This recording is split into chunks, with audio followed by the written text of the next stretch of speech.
Allah itu maha besar, Dia tidak memerlukan pembuktian akan kebesarannya. Dia maha besar karena Dia ada.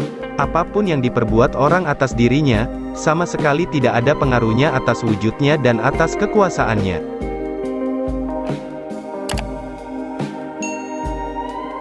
Sabar itu tidak ada batasnya, kalau ada batasnya berarti tidak sabar.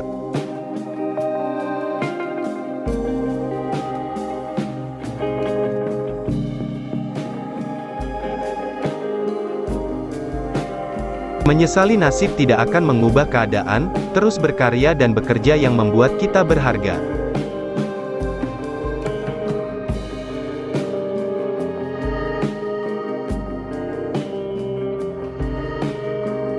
Ketidaksenangan kita terhadap seseorang atau suatu kaum jangan sampai menyebabkan kita berlaku tidak adil dalam memutuskan sesuatu.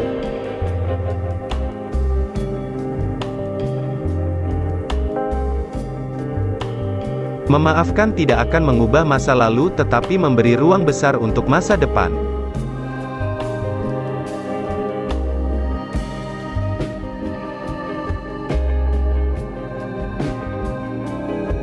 Orang yang masih terganggu dengan hinaan dan pujian manusia, dia masih hamba yang amatiran.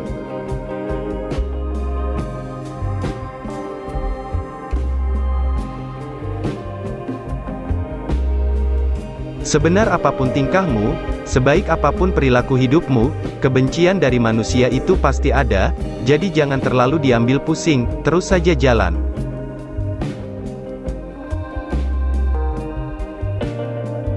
Kalau Anda tidak ingin dibatasi, janganlah Anda membatasi, kita sendirilah yang harusnya tahu batas kita masing-masing.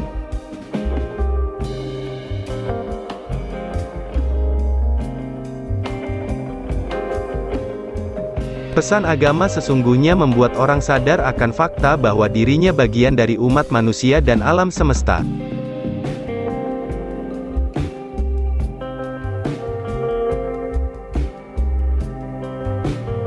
Jika kita merasa Muslim terhormat, maka kita akan berpuasa dengan menghormati orang yang tidak berpuasa.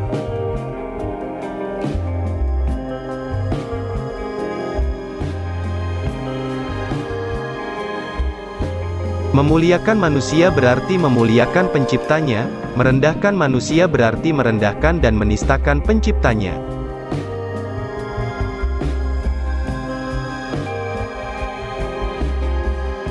Perbedaan itu fitrah dan ia harus dilakukan dalam prinsip kemanusiaan universal.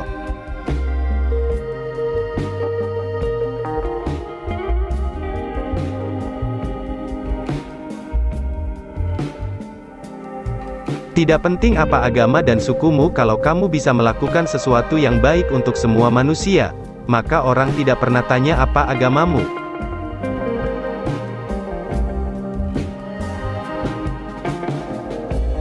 Demokrasi harus berlandaskan kedaulatan hukum dan persamaan setiap warga negara tanpa membedakan latar belakang ras, suku, agama, dan asal-muasal di muka undang-undang.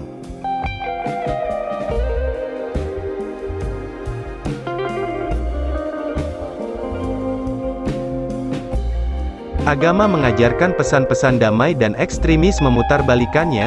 Kita butuh Islam ramah, bukan Islam marah.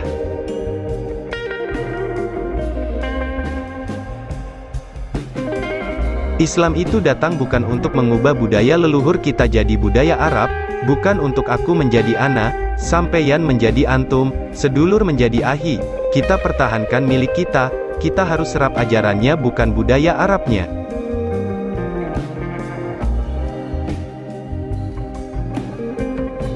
Mestinya yang merayakan hari Natal bukan hanya umat Kristen, melainkan juga umat Islam dan umat beragama lain, bahkan seluruh umat manusia, sebab Yesus Kristus atau Isa Al-Masih adalah juru selamat seluruh umat manusia, bukan juru selamat umat Kristen saja.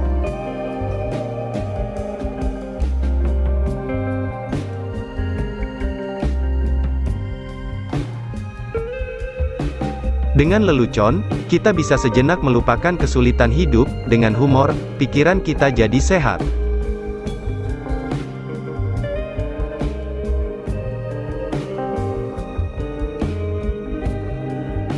Bangsa ini menjadi penakut karena tidak berani dan tidak mau bertindak menghukum yang bersalah.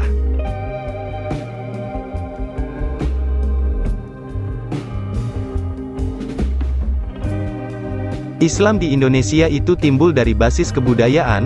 Jika itu dihilangkan maka kemungkinannya ada dua, yaitu, pertama kebudayaan akan mati, kedua Islam akan hancur.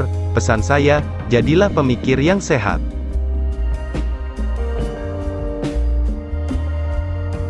Esensi Islam tidak terletak pada pakaian yang dikenakan, melainkan pada akhlak yang dilaksanakan.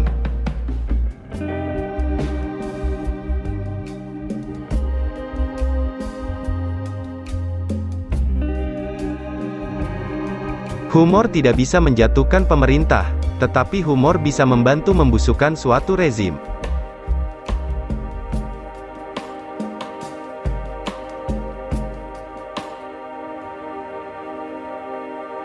Perbedaan dalam berbagai hal termasuk aliran dan agama, sebaiknya diterima karena itu bukan sesuatu masalah.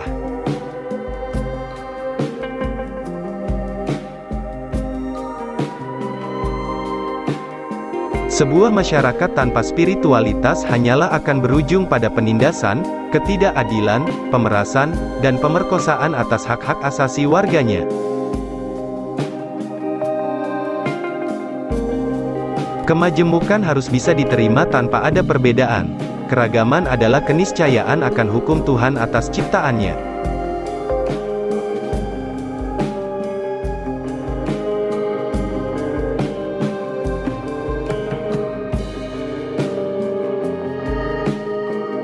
Keberhasilan pemimpin diukur dari kemampuan mereka dalam mensejahterakan umat yang mereka pimpin.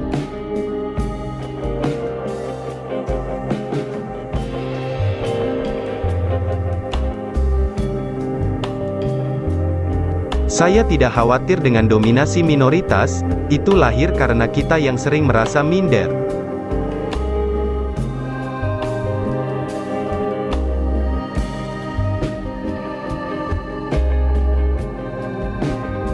Yang lebih penting dari politik adalah kemanusiaan, agama jangan jauh dari kemanusiaan.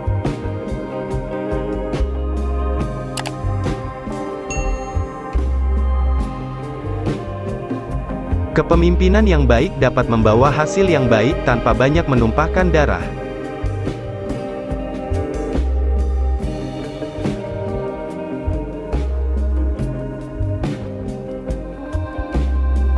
Pemahaman apapun yang berbeda apalagi bertentangan bisa menjadi bibit-bibit perpecahan dan persatuan bangsa.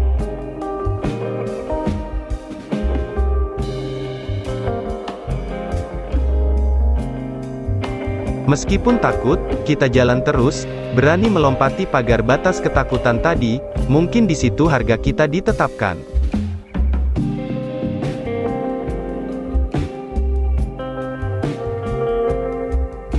Keutuhan negara hanya akan tercapai kalau ia memberikan perlakuan yang sama di muka hukum.